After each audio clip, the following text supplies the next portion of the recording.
Hello, yes, Martin, how are you? Yes, Ezra, how are you? Been an administrator for a very long time in football. World Cup is starting soon. Yes. What's your take about football at large?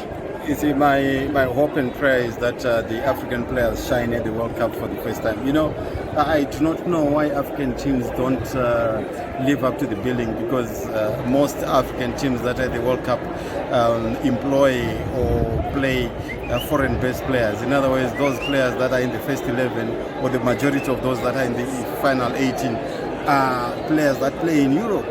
And yet we play second fiddle to the European teams. So this year, I think it's for Africa to be proud by making sure that Africa wins the World Cup, or at least come up second or third. Yeah. You see, we've got many African players that are shining at the bigger stage. You look at Mane. Mane is doing well at Bayern Munich. And why can't you replicate that kind of format the national level?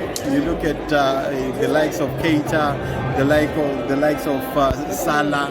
You know, those players should make sure that they reproduce the sterling performances that we see week in, week out at the World Cup level. I don't know why they have subdued performances at World Cup, but this time around, my hope is that they outwit, outrun, and outfox the European teams. Which African team do you think will do well in this World Cup which is coming? You see, Senegal has been playing good football. Egypt has been playing good football. Cameroon, Tunisia. So all of them, teams, you tip them to do well? Yeah, I tip them to do well, you see, because they've got players that play at a high level.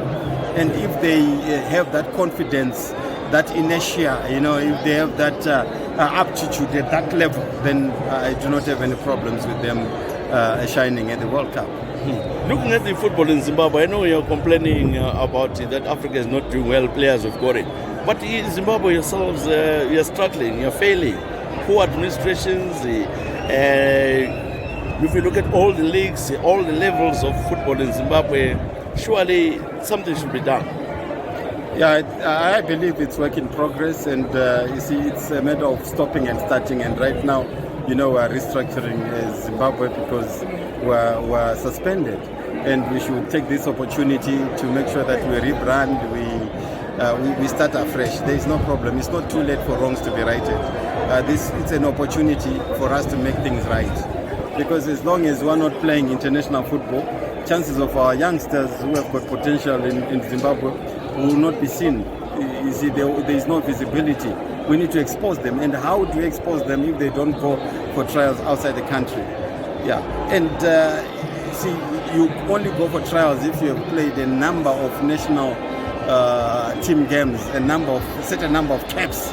So if we are suspended, we are not playing any international games, what happens to our players? We have to come up with structures, we have to come up with a blueprint that is conducive for our players to go outside and shine.